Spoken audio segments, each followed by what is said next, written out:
No. Áno, keď tam pôjdeme, môžem vám zaspievať môj hík? No dobre. Dobre, takže Mikuláš strátil plášť a potom sa ohrozil, že detičkám nemôže doniesť cukriky a aj bomboníky. Cukriky. Čo hovoril? Krásne. Cukríkmi, bobkami a potom hýbať. Gratulujem. Môžeme ísť. Dobre, tak ideme. Moja strašne šialená sestra. Dobre, že mám po nej. Aha. Už sme sa narodili ten istý deň, ten istý včas, takže trošku divné.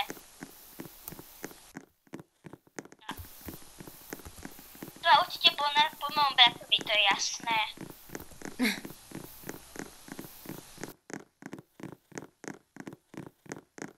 Lebo však asi poznáte Dangusa, ten vyťahuje sa pištole. Kam ideš? S kratkou.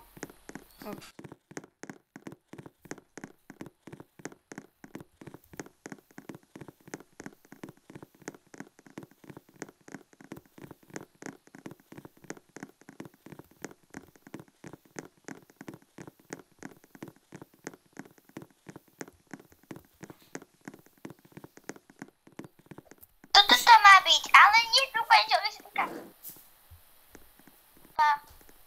Pančelka, stoj času. Aha. To dobre vytvoril môj najlepší kamoš, no tak to tvoj najlepší kamoš dobre vytvoril. Tak ten ako ja.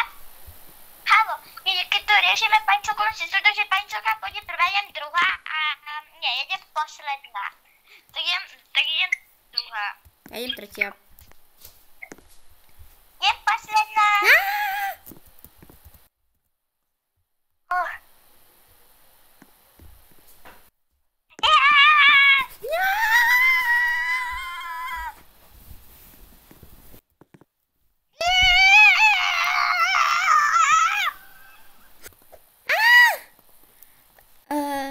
To je môj dom, keď som ešte bola malá. Asi je to fakt stroj času. No, ak tam počujeme, sa tam rozprávame. OK, tak ešte tu počkam na ostatných, lebo ty išli neskôr. Ale mali ste pekný dom. Hej, ja viem. To chceme.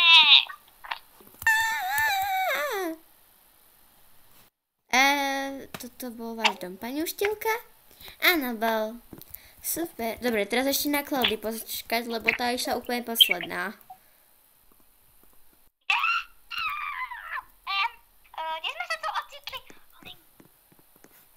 Toto je môj starý dom. Nechoď tam hore, lebo tam sa teraz rozprávame ja, moja sestra, môj táto a moja mama. Takže tiško. Dobrý deň, ja som bola susedka. Dobre, poďte všetci za mnou. Klaudia? Za mnou. Viete, čo je za mnou?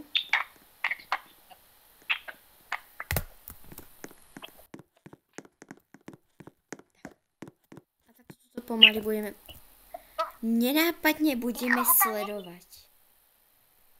Ale sedia tam len trošku... Sedia tam len trošku, teraz nevidia si. Sedíme tam, ale trošku sme teraz nevidíme sa trošku.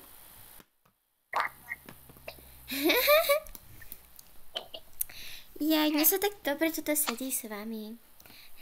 Aj mne. Tak ja mi nezlašila. To sú pozerané. Ja si pôjdem rýchlo niečo do izby urobiť, OK? Dobre, ale rýchlo. Jasné. Čo mi tu píšu Damian s Laurou? Čo? Že už nechcú byť so mnou kamaráti, lebo že som na nich zlá a čo? Ale ja na nich zlá nie som.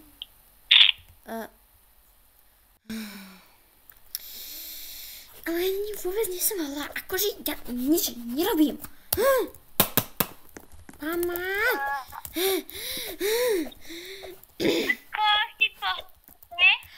Áno, úplne, áno, som v pohode. Ešte niečo si rýchlo urobím a prídem za vami, dobre? Nebuchala si o niečo? Nestalo sa prosím, čo povedz, čo keď to stalo? Nie, nič sa nestalo, pohode, všetko v pohode, dobre? Všetko v pohode, za chvíľku som u vás. Jak mi to... Som nič neurobila. Ja som nič neurobila. Ja som nič neurobila.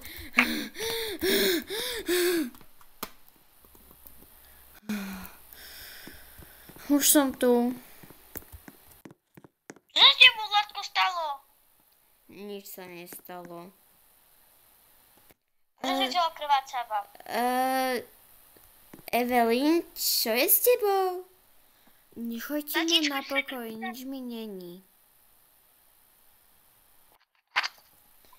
Ale to je výbor na rodičov, povedz to hneď. Nič mi není. Keď to tak niekedy dám niečo, tak máš domáci záracha, bež do izby. Jo, akože fakt, musím mať záracha kvôli tomuto. A som tam počula nejaké búchanie predtým. Hej, a ja som niečo počula. Ona bola predtým normálna. Hej, proste úplne ako ja, pohodičková. A teraz? Haló, poď so mnou, Sofia, budeme to tam vyriešiť a takto si choď pozerať na telku. Idem, mami, hneď. Klop, klop, klop. Klop, klop, klop. Čo chcete zase? Čo chcete? Čo sa ti stalo? Mne sa nič nestalo. Nebola si takáto, jak vždy. Ale, no, proste mám osobné dôvody. Nechajte ma na pokoji. Sofia, ešte sa rozprávaj, nejak s ňou idem preč. Evelyn, si v pohode?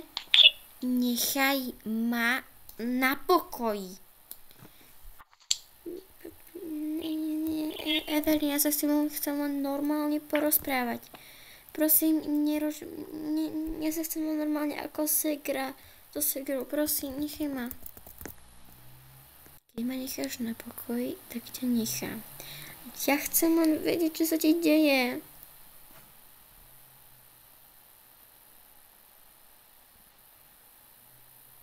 Tak to sa svojou sestrou nebudeš rozprávať. Tak nech ma nechá na pokoji. Keď nám Loskovo nepovieš, čo sa ti stalo, tak máš 100 rokov domáci väzenia, žiadni kamoši, žiadna škola, žiadne učenie, žiadne hranie mobile, žiadne jedlo, žiadne kúpanie, žiadne dobývačky, nič, len jedno a záchod a posteľ máš dovolené. Aj tak nepoviem. Ach joj. Keď si zase. Nikde nie som. Kde ideš zas? Niekde. Neodchádzaj. Akože proste ja mám svoje dôvody a preto som takáto. Proste to nemôžete pochopiť, že vám proste nechcem povedať, čo sa mi deje, lebo je to proste osobná vec.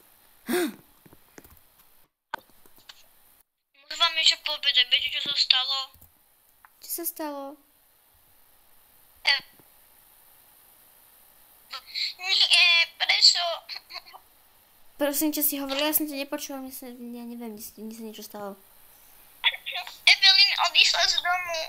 Nie.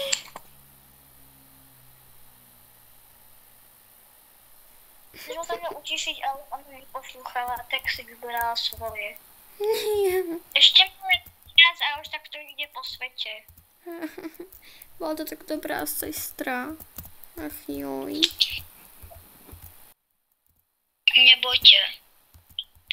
Ešte ho niekedy uvidíš. Keď budeš ty dospelá, Sofia, tak určite ho ešte niekedy uvidíš. Ale my už asi s mamou nie.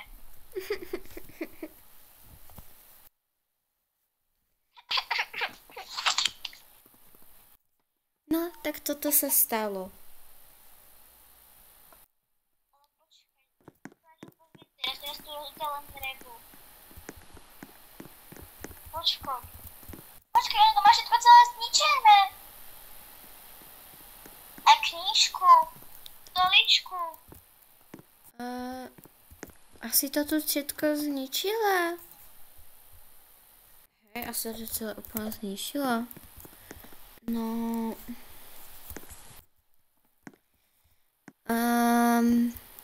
asi to boli tie duchoty. Počkajte, čo nájsť to. A? Tam je tajný denník, prečítaj si to, Sofia. No. Počkajte na mňa. Píše tam o tom, ako je dobrá kamarátka s Damianom a Laurou a že budú navždy kamaráti a... Počkať, tu je jej mobil. Tu má mobil. Čo napísali? Tam má SMS-ky od Laury a Damiana, že vraj bola na nich Evelyn zlá a že nechcú byť s ňou kamaráti, ale ona im potom odpísala, že ona nebola na nich vôbec zlá a to jej verím, lebo ona vtedy bola úplne najmilší človek, ktorého som kedy poznala. Alebo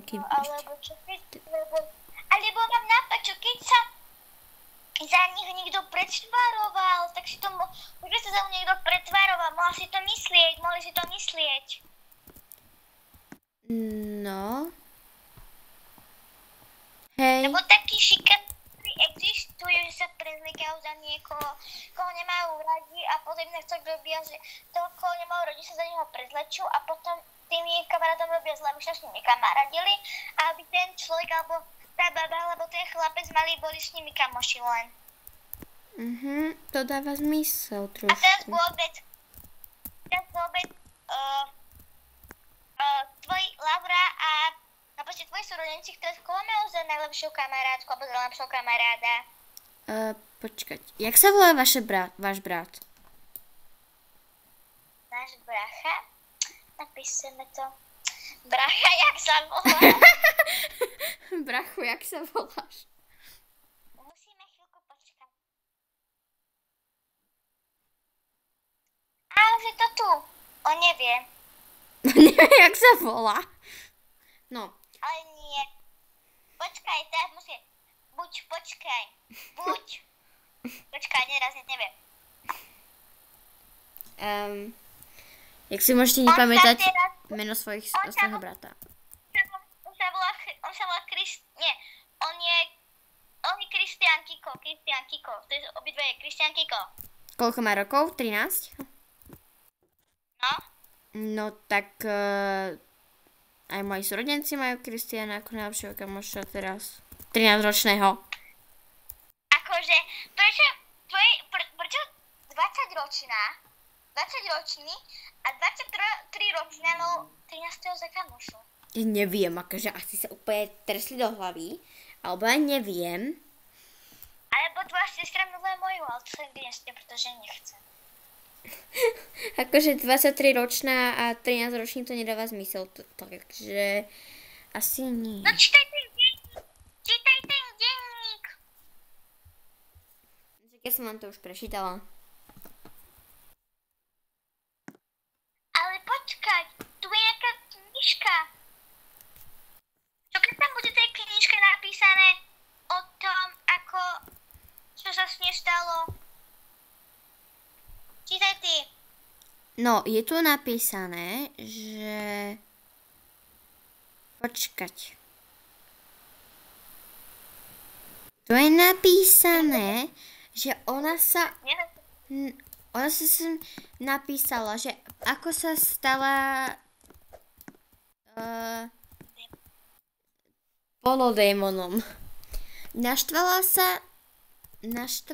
sa na Dominika a Lauru a potom sa naštvala a úplne sa zmenila, zbledli jej vlasy, celá pleť biela, naštvaná tvár a trošku krv po tele, lebo tu všetko rozbila a trošku sa poškrábala.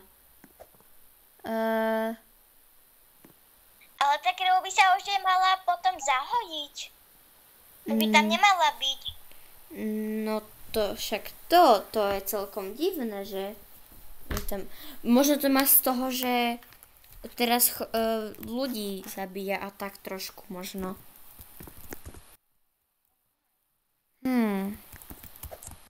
Poďme rýchlo naspäť, už máme len 10 sekúnd. Áno, rýchlo. Rýchlo na toto isté miesto musíme ísť. 10, 9, 8, 7, 6, 5, 4, 3, 2, 1.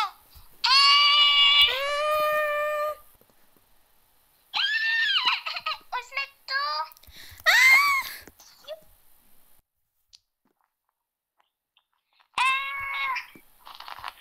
Ešte Sofia, pani Mišelka. Dobre, sme tu. Idem už nejako rozveseliť. Áno, musíme ju proste sa nejak dohodnúť, ako ju rozveselíme. Pokračovanie Ale na budúce.